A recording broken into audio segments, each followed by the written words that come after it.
पटेल बृहन मुंबई महानगर पालिका virtual class की ओर से आप सबका हार्दिक स्वागत करता हूं।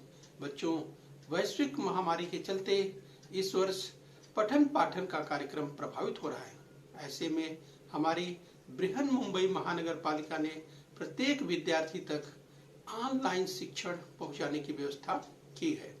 तो आइए बच्चों शुरू करते हैं। तो बच्चों कक्षा 9 की बात कर रहे हैं, यानी 9th स्टैंडर्ड की बात कर रहे हैं। बच्चों दाहिनी ओर स्क्रीन पर इतिहास और राजनीति शास्त्र की कक्षा 9 की पाठ्य पुस्तक का फ्रंट पेज स्क्रीन पर आप देख पा रहे हैं। इस बच्चों हम बात कर रहे हैं कक्षा 9 की, और बच्चों आज का विषय है राजनीति शास्त्र यानी पॉलिटिकल साइंस की हम बात कर रहे हैं। और बच्चों जिस आज का पाठ है चौथा पाठ संयुक्त राष्ट्र भाग 2 द यूनाइटेड नेशंस पार्ट 2 की हम बात कर रहे हैं। तो बच्चों चौथा पाठ संयुक्त राष्ट्र भाग 1 आपने पढ़ लिया होगा, और बच्चों अगर अभी तक आपने नहीं पढ़ा है तो इसी चैनल पर उपलब्ध है, उसे पढ़कर इस पाठ को पढ़ेंगे तो पाठ को अच्छी तरह समझ लेंगे। इस बच्चों हम बात कर रहे हैं संयुक्त राष्ट्र भाग 2 द यूनाइटेड नेशंस यानी यूएन पार्ट 2 की हम बात कर रहे हैं। तो बच्चों मैं CS Patel virtual training centre MCGM Mumbai से। तो आइए बच्चों आगे बढ़ लेते हैं। तो चलिए बच्चों संयुक्त राष्ट्र संघ की बात कर रहे हैं, द यूनाइटेड नेशंस की बात कर रहे हैं। यस, तो स्क्रीन पर आप देखिए, आपको हम थोड़ा सा रिवाइज करते हुए बच्चों पार्ट 1 में हमने थोड़ा देखा था। यस, अगर हम यूनाइटेड नेशंस की बात करें तो उसके हेडक्वार्टर जो कि न्यूयॉर्क में है, आप स्क्रीन पर देख पा रहे हैं। संयुक्त राष्ट्र संघ का जो मुख्यालय हेडक्वार्टर है जो कि न्यूयॉर्क शहर में, अमेरिका के न्यूयॉर्क शहर में है, ये स्क्रीन पर आपको दिखाई दे रहा है।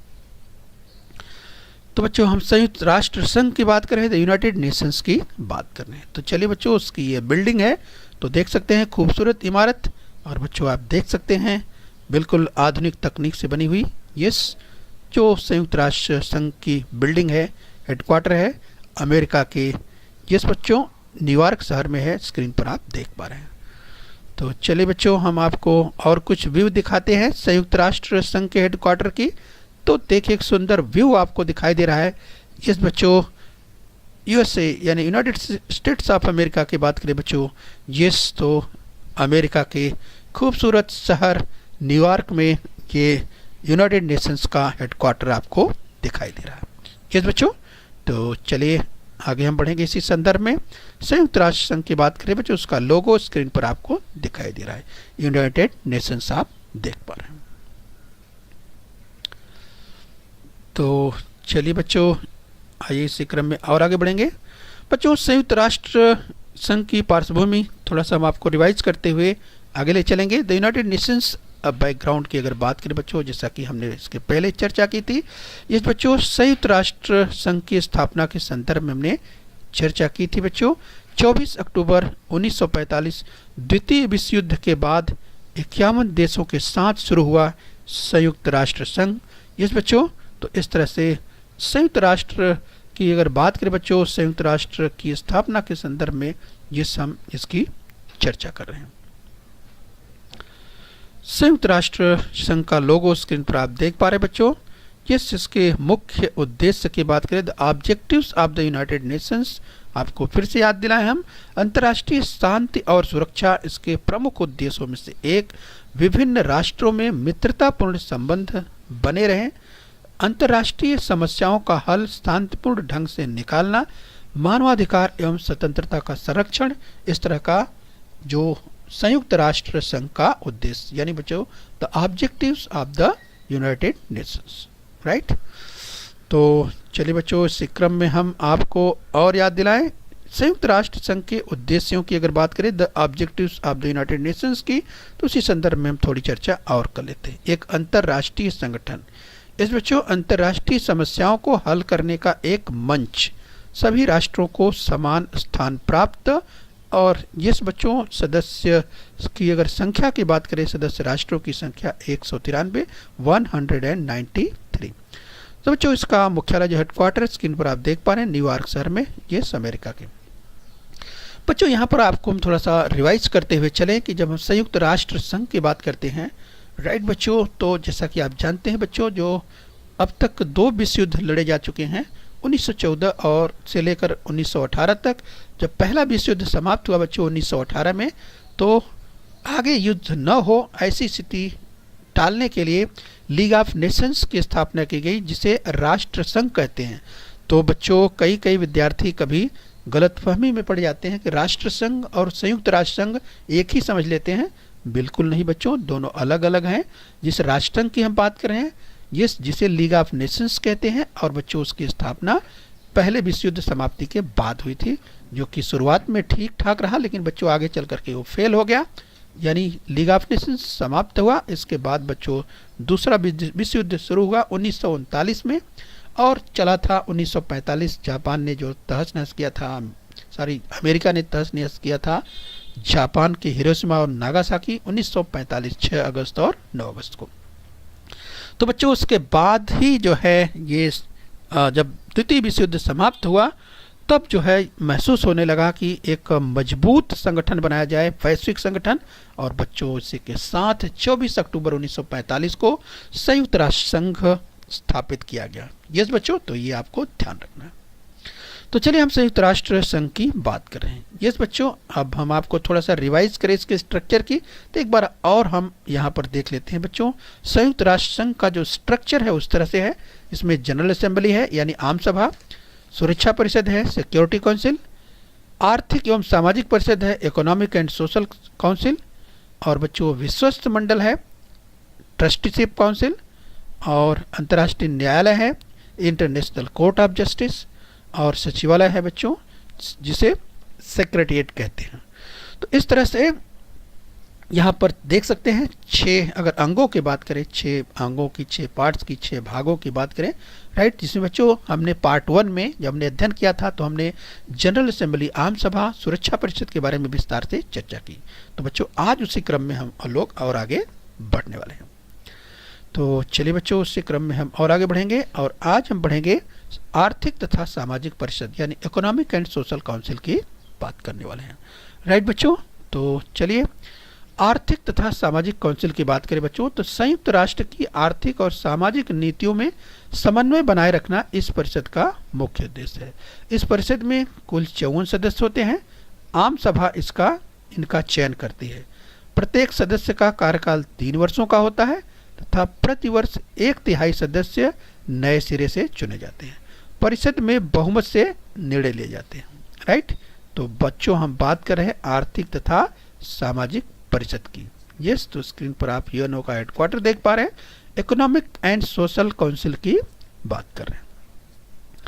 तो चलिए बच्चों इस क्रम में हम और आगे बढ़ेंगे। विश्व स्वास्थ्य संगठन, तो बच्चों विश्व स्वास्थ्य संगठन की बात करें तो वर्ल्ड हेल्थ ऑर्गेनाइजेशन जिसे WHO कहते हैं। इस बच्चों विश्व स्वास्थ्य संगठन, तो उसका लोगो स्क्रीन पर दाहिनी ओर आप देख पा रहे हैं, विश्व स्वास्थ्य संगठन का। तो जो वैश्विक स्वास्थ्य की अगर बात होती है तो ये बच्चों विश्व स्वास्थ्य संगठन इसे देखरेख करता है। संयुक्त राष्ट्र ने महिला सबलीकरण और स्त्री पुरुष समानता सिद्धांत को समर्थन दिया है। महिलाओं की समस्याओं की ओर संपूर्ण विश्व का ध्यान आकृष्ट करने तथा उनसे संबंधित उपाय योजना खोजने के लिए यानी उपाय योजना करने के लिए संयुक्त राष्ट्र ने 8 मार्च को विश्व महिला दिवस के रूप में घोषित किया है। तो बच्चों आप जानते हैं जैसे कि प्रतिवर्ष 8 मार्च को विश्व महिला दिवस बनाया जाता है। तो पीछे उसका जो ऑब्जेक्टिव है, जो उसका उद्देश्य है कि महिलाओं को किस तरह से प्रत्येक क्षेत्र में आगे बढ़ाने की बात जो है ये विश्व संगठन अर्थात यूनाइटेड नेशंस करता है। तो 8 मार्च को विश्व महिला दिवस के रूप में घोषित किया है, राइट। तो महिलाओं के सबलीकरण को लेकर के कि महिलाएं किस तरह से प्रत्येक क्षेत्र में आगे बढ़ें और स्त्री पुरुष का जो समानता का सिद्धांत है उस पर अधिक बल दिया है संयुक्त राष्ट्र संघ ने। तो बच्चों स्क्रीन पर आप देख पा रहे हैं यूनाइटेड नेशंस का जो हेडक्वार्टर है वो स्क्रीन पर आप देख पा रहे हैं। तो बच्चों हम बात करें संयुक्त राष्ट्र संघ की। आइए इसी क्रम में और आगे बढ़ेंगे। संयुक्त राष्ट्र और पर्यावरण की समस्या की बात करें बच्चों, तो स्क्रीन पर आप यूएनओ का हेडक्वार्टर देख पा रहे हैं। और बच्चों, विश्व स्तर पर पर्यावरण नष्ट हो रहा है और ये गंभीर समस्या है बच्चों। जैसा कि हम जानते हैं, विश्व के तमाम विकसित देशों की बात करें, अमेरिका की बात करें, रूस की बात करें, इंग्लैंड की बात करें, चीन की बात करें, राइट बच्चों, अगर ऐसे देशों की ही बात करते हैं तो ये देश विकसित देशों की श्रेणी में आते हैं, यानी डेवलप्ड कंट्रीज में आते हैं। तो विश्व के जो विकसित देश है बच्चों, ये बच्चों CFC के उत्पादन की बात करें, क्लोरोफ्लोरोकार्बन जिसे कहते हैं, इसका उत्पादन जैसे रेफ्रिजरेटर है, या यस बच्चों AC की बात करें, यस AC की बात करते हैं, फ्रिज की बात करते हैं, इस तरह से इसमें CFC का उपयोग होता है। और जो CFC है बच्चों बहुत ही खतरनाक है ओजोन लेयर के लिए, O3 के लिए बहुत खतरनाक है। और बच्चों, अगर ओजोन लेयर खराब हुई या अगर जिस तरह से क्षतिग्रस्त हो रही है तो क्या होगा, एक दिन सूर्य की जो अल्ट्रावायलेट रेजेज हैं, किरणें हैं, वो सीधे पहुंचेगी मानव के स्किन तक। तो बच्चों, इससे तमाम तरह की खतरनाक बीमारियां पैदा होने लगेंगी। इसीलिए जो CFC का अधिक उत्पादन कर रहे हैं, अधिक उपयोग कर रहे हैं, राइट, ऐसे पर उन पे कम से कम करने की बात कही जाती है। तो बच्चों, ये विकसित देश तो सबसे अधिक इसका उपयोग करते हैं। तो जो विकासशील देश है ये कहते हैं कि आखिर में हमें विकास करने का अधिकार है। तो जो डेवलपिंग कंट्रीज हैं और इस तरह से जो डेवलप्ड कंट्रीज हैं, कहीं ना कहीं इन तरह की बातें उभर कर सामने आती हैं, राइट। लेकिन फिलहाल जो कुल मिलाकर जब पर्यावरण की बात होती है, इन्वायरमेंट की बात होती है, तो जो पर्यावरण का नुकसान है ये पूरे विश्व का नुकसान है, ये हमें ध्यान रखना, क्योंकि ये गंभीर समस्या है। संयुक्त राष्ट्र ने पर्यावरण की रक्षा करने के लिए कई महत्वपूर्ण योजनाएं चालू की हैं, ये हमें ध्यान रखना है। तो चलिए बच्चों, इसी क्रम में हम और आगे बढ़े। संयुक्त राष्ट्र के कार्यों में भारत के प्रतिभाग की हम बात करते हैं। इस बच्चों, अगर भारत के प्रतिभाग की बात करें तो स्क्रीन पर आप यूनाइटेड नेशंस का लोगो देख पा रहे हैं।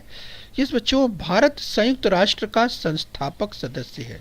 इस बच्चों, यानी भारत शुरू से ही संयुक्त राष्ट्र की जब स्थापना हुई, इस संस्थापक सदस्यों में भारत शामिल रहा है।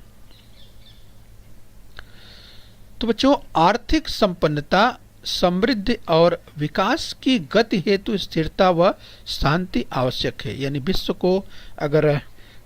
विश्व के तमाम देशों को अगर संपन्नता की ओर चलना है, समृद्धि की ओर चलना है, विकास की ओर चलना है, स्थिरता की ओर चलना है, तो इसके लिए विश्व में शांति की जरूरत है। और बच्चों, विश्व में अगर शांति नहीं होगी, स्वाभाविक है लड़ाई फसाद या इस तरह की स्थिति बनेगी, तो फिर विश्व शांत नहीं रहेगा। इसलिए संयुक्त राष्ट्र संघ का कहना है कि आर्थिक संपन्नता तभी आएगी जब दुनिया, यानी जब ग्लोबलाइजेशन की बात होती है, वैश्विक यानी स्तर पर बात होती है, विश्व के सभी देशों की बात होती है, तो विश्व के सभी देशों को मानव कल्याण की भावना को सोचना होगा, क्योंकि मानव कल्याण, मानव हित सबसे ऊपर है, ये सभी को ध्यान रखना है। तो चलिए बच्चों, इसी क्रम में हम और आगे बढ़ेंगे। तो बच्चों, हम बात करें यूनेस्को की बात करें तो स्क्रीन पर आप यूनेस्को देख पा रहे हैं। यस बच्चों, किस तरह से जो मदद करता है, यस अगर संयुक्त राष्ट्र संघ की बात करें, और इसी के साथ साथ बच्चों हम और इसके संस्थाओं की बात करें तो एटॉमिक सेंटर की आप बात कर सकते हैं, स्क्रीन पर आप देख सकते हैं, यस, जिसे IAEA, यस बच्चों। तो विश्व के विकास में इस बच्चों जो एटॉमिक यानी जो पारमाणविक या परमाणु के कह सकते बच्चों, अगर विज्ञान ने इस क्षेत्र में प्रगति की है, उन्नत की है, अनुसंधान किया है, तो मानव के हित के लिए जो एटम है, यानी जो अणु की अगर बात करें, इसका उपयोग एटम का किया जाना चाहिए। ये चाहे बिजली के संदर्भ में हो या और शक्ति के रूप में, इसका उपयोग मानव की भलाई के लिए किए जाने चाहिए। तो ये हमें ध्यान रखना है। इस बच्चों, चलिए इसी क्रम में और आगे बढ़ेंगे। भारत ने निरस्त्रीकरण की अगर बात की, इस बच्चों, यानी दुनिया में जिस तरह से परमाणु बमों का जखीरा पूरे विश्व में तैयार है बच्चों, और इतना तैयार है कि बहुत ही खतरनाक स्थिति में अगर विश्व की बात करें, विश्व के तमाम विकसित देशों की बात करें, विकासशील देशों की बात है, परमाणु बमों का जखीरा तमाम लोगों के पास है, जिससे पृथ्वी को कई बार नष्ट किया जा सकता है। ऐसी खतरनाक स्थिति, यानी इतने खतरनाक हथियार तमाम देशों के पास पड़े हुए हैं। बच्चों जो कि बिल्कुल मानव और मानवता के लिए बिल्कुल नहीं ठीक है।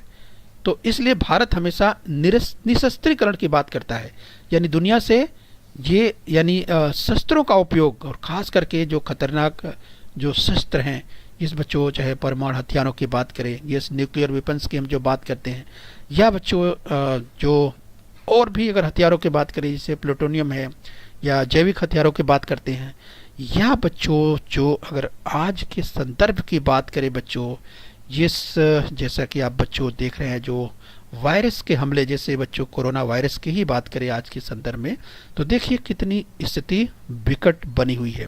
तो इस तरह से बच्चों अगर देखा जाए तो मानवता के लिए बिल्कुल ठीक नहीं है, और वैश्विक स्तर पर अर्थात दुनिया के स्तर पर अगर देखा जाए तो निश्चित रूप से ये मानवता के खिलाफ है। इस तरह की चीज़ें नहीं होनी चाहिए।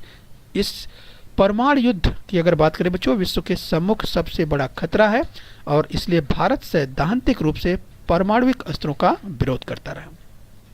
तो बच्चों परमाणु युद्ध किसी भी संदर्भ में नहीं होना चाहिए। भारत हमेशा इसके खिलाफ रहता है कि परमाणु अस्त्रों का उपयोग मानवता के लिए, मानव जात के लिए बिल्कुल खतरा है, ऐसा नहीं होना चाहिए। क्योंकि बच्चों उसका असर, ये बच्चों आगे कई पीढ़ियों तक उसका असर देखा जाता है। जैसे जापान में जो हिरोशिमा और नागासाकी पर जिस बच्चों परमाणु बम गिराए थे अमेरिका ने, उसका असर आज तक वैज्ञानिक मानते हैं, इस कहीं ना कहीं उसकी ज़मीन में आज भी उसका असर है, ऐसा माना जाता है।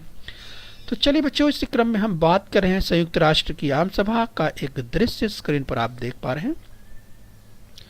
तो आइए बच्चों और आगे बढ़ेंगे। ये संयुक्त राष्ट्र संघ का अध्ययन आप कर रहे हैं। बच्चों अंतर्राष्ट्रीय न्यायालय की हम बात करते हैं, इंटरनेशनल कोर्ट ऑफ जस्टिस की बात कर रहे हैं। तो बच्चों अंतर्राष्ट्रीय न्यायालय कहाँ है? हेग, नीदरलैंड में है। तो स्क्रीन पर आप देख पा रहे हैं अंतर्राष्ट्रीय न्यायालय हेग जो कि नीदरलैंड में है, ये आपको दिखाई दे रहा है। अंतर्राष्ट्रीय न्यायालय अर्थात संयुक्त राष्ट्र की न्यायालयीन शाखा नीदरलैंड के द हेग में है बच्चों। 15 न्यायाधीश, और प्रत्येक न्यायाधीश का कार्यकाल 9 वर्ष का होता है। राइट, ध्यान रखिए बच्चों, अंतर्राष्ट्रीय न्यायालय की जो बात कर रहे हैं नीदरलैंड के द हेग में है। इसमें 15 न्यायाधीश और प्रत्येक न्यायाधीश का जो कार्यकाल 9 वर्ष, ये आपको ध्यान रखना है। तो बच्चों ये अंतर्राष्ट्रीय न्यायालय जो देख पा रहे हैं, संयुक्त राष्ट्र की न्यायालयीन शाखा जो स्क्रीन पर आप देख पा रहे हैं, अंतर्राष्ट्रीय न्यायालय हेग नीदरलैंड में, परीक्षा में पूछा जा सकता है, ध्यान रखिए। यस बच्चों, चलिए आगे बढ़ेंगे।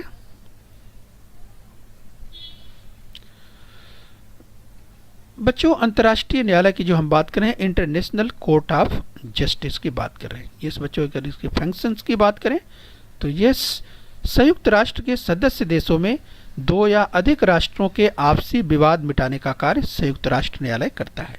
अंतर्राष्ट्रीय कानून का सही अर्थ लगाना ये अंतर्राष्ट्रीय न्यायालय का कार्य है, तथा कानून संबंधी सलाह देना ये कार्य जो है, ये कार्य अंतर्राष्ट्रीय न्यायालय का है। तो इस तरह से अगर महत्वपूर्ण कार्यों की बात करें अंतर्राष्ट्रीय न्यायालय के, राइट, तो ये अंतर्राष्ट्रीय न्यायालय के महत्वपूर्ण कार्य हैं। आइए बच्चों इस क्रम में और आगे बढ़ेंगे।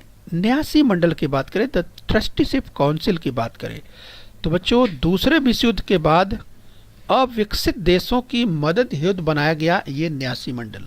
तो बच्चों द ट्रस्टीशिप काउंसिल की जो बात कर रहे हैं, इसका उद्देश्य ही था, इसका उद्देश्य क्या था कि दूसरे विश्व युद्ध के बाद जो अविकसित देश थे इनकी किस तरह से मदद की जाए। तो बच्चों इस तरह से ये तो बनाया गया, और उसके विकास का जो दायित्व था विकसित देशों पर सौंपा गया। उन विकसित राष्ट्रों द्वारा ऐसे प्रदेशों के विकास में सहायता करना तथा उन्हें स्वतंत्रता प्राप्त करने या वहाँ लोकतंत्र की स्थापना में सहायता करना ये अपेक्षित था, और उनका उत्तरदायित्व न्यासी मंडल को सौंपा गया था। तो बच्चों न्यासी मंडल का कार्य अब समाप्त हो चुका है। इस बच्चों तो न्यासी मंडल की अगर हम जो बात करें, यस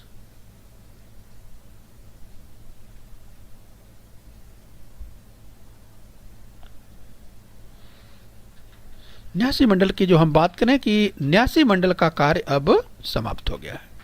चलिए बस इसी क्रम में हम और आगे बढ़ेंगे। स्थायी स्वरूप के विकास यानी मिलेनियम डेवलपमेंट गोल्स की बात करें, यस बच्चों, तो स्क्रीन पर आप देख पा रहे हैं। यस बच्चों, यूएनओ का हेडक्वार्टर स्क्रीन पर आप देख पा रहे हैं बच्चों। यस, वर्ष 2000 में विकास के उद्देश्य रखे गए। गरीबी उन्मूलन, प्राथमिक शिक्षा, स्त्री सशक्तिकरण यानी वुमेन एम्पावरमेंट की बात जोर शोर से कही गई। तो ये मिलेनियम डेवलपमेंट गोल्स रखे गए, यानी किस तरह से स्थायी स्वरूप के विकास जिसे कहा जाता है। यस बच्चों, ध्यान रखिए।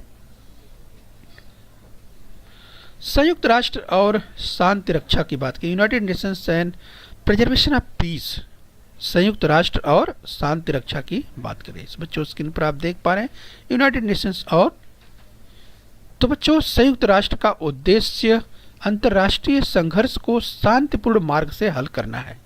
जिस बच्चों, तो ये ध्यान रखना है कि संयुक्त राष्ट्र का उद्देश्य अंतर्राष्ट्रीय संघर्ष को शांतिपूर्ण मार्ग से हल करना है।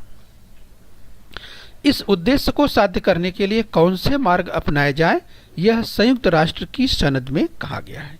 इस बच्चों हम बात कर रहे हैं यूनाइटेड नेशंस की, और जिसमें हम बात कर रहे हैं United Nations and preservation of peace की बात कर रहे हैं।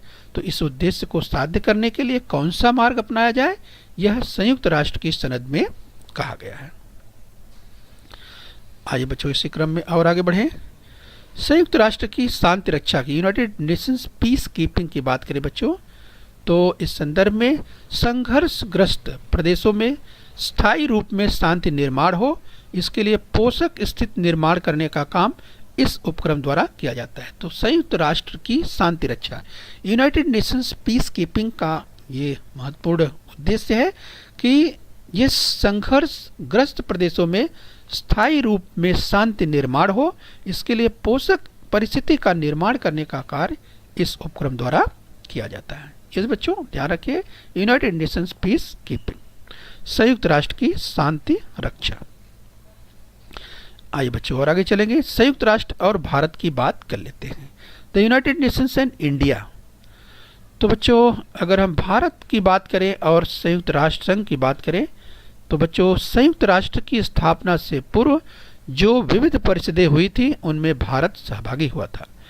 यह स्नेह उपनिवेशीकरण, निशस्त्रीकरण, वंशभेद जैसे अनेक प्रश्न संयुक्त राष्ट्र के मंच पर प्रस्तुत करने में भारत का सहभाग था।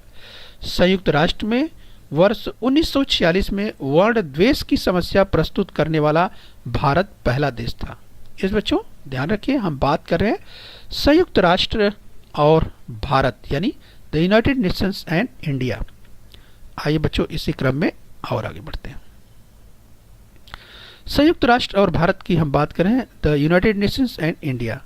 बच्चों संयुक्त राष्ट्र के सम्मुख अविकसित और विकासशील राष्ट्रों की समस्या पर हुई चर्चा में भारत ने स्थायी अगुवाई की है। संयुक्त राष्ट्र की सेना में सहभागी होने के लिए भारत ने हमेशा अपनी सेना भेजी है। इतना ही नहीं, भारत ने स्त्री सैनिकों की सेना भी भेजी है। अंतर्राष्ट्रीय संघर्ष शांतिपूर्ण मार्ग से हल हो, इसके लिए भारत हमेशा प्रयत्नशील रहता है। तो बच्चों इस तरह से हम बात कर रहे हैं संयुक्त राष्ट्र और भारत के, यस बच्चों हम संदर्भ में महत्वपूर्ण जो संयुक्त राष्ट्र और भारत के संबंधों की हम बात कर रहे हैं यहाँ पे। आइए बच्चों इसी संदर्भ में संयुक्त राष्ट्र और भारत के संबंधों की हम बात कर रहे हैं। तो किस तरीके से आपने देखा कि अंतर्राष्ट्रीय संघर्ष शांतिपूर्ण मार्ग से हल हो, भारत इसके लिए सदैव प्रयत्नशील है। तो चलिए बच्चों पार्ट 2 आपने यहाँ पर समझ लिया है। तो आइए बच्चों अब हम थोड़ा अभ्यास कर लेते हैं। तो आपके सामने कोष्टक में, यस बच्चों कोष्टक में से उचित विकल्प चुन करके उत्तर देना है। तो चलिए बच्चों, अंतर्राष्ट्रीय न्यायालय डैश देश में है। किस देश में है आप ध्यान से सोचिए, आपके पास 4 विकल्प मिलते हैं। तो अंतर्राष्ट्रीय न्यायालय किस देश में है? अमेरिका में है, रूस में है, नीदरलैंड में है या चीन में है? आप याद कीजिए बच्चों, इसकी चर्चा हमने की थी। यस अंतर्राष्ट्रीय न्यायालय की है जो हमने बात की थी। यस आपको याद आ गया होगा बच्चों, यस कई बार चर्चा हुई थी कि अंतर्राष्ट्रीय न्यायालय कहाँ पे है। यस बच्चों आपको याद आ गया होगा। तो अंतर्राष्ट्रीय न्यायालय सही उत्तर है नीदरलैंड। यस बच्चों नीदरलैंड के द हेग में है। यस तो नीदरलैंड ध्यान रखिए बच्चों। तो अंतर्राष्ट्रीय न्यायालय नीदरलैंड में है। ओके बच्चों, चलिए आगे देखेंगे, एक प्रश्न और देख लीजिए बच्चों। यस, ध्यान से देखिए, कोष्टक से उचित विकल्प चुनकर उत्तर दीजिए। अंतर्राष्ट्रीय न्यायालय में डैश डैश न्यायाधीश होते हैं। यस बच्चों, न्यायाधीशों की संख्या अंतर्राष्ट्रीय न्यायालय में कितनी है? 5, 10, 15 या 20। 4 विकल्प आपके पास है। अंतर्राष्ट्रीय न्यायालय में न्यायाधीशों की संख्या। यस बच्चों, ये हमने चर्चा की थी, आपको याद होगा। यस कि अंतर्राष्ट्रीय न्यायालय में जो न्यायाधीशों की संख्या बच्चों आपको याद आ गया होगा। सही उत्तर है, सही विकल्प है 15। यस बच्चों, तो अंतर्राष्ट्रीय न्यायालय में 15 न्यायाधीश होते हैं। तो चलिए बच्चों, हम उम्मीद करते हैं कि आपने पाठ को अच्छे से समझ लिया है। तो बच्चों अपने स्वास्थ्य का ध्यान रखिए, खूब मेहनत करते रहिए। ओके बच्चों। बच्चों, बृहन मुंबई महानगर पालिका के इस चैनल को सब्सक्राइब कर लीजिए और बेल आइकन प्रेस कर लीजिए। तो बच्चों, हम उम्मीद करते हैं यहाँ तक आपने समझ लिया है। आगे फिर मिलेंगे। आज के लिए इतना ही। Thank you very much.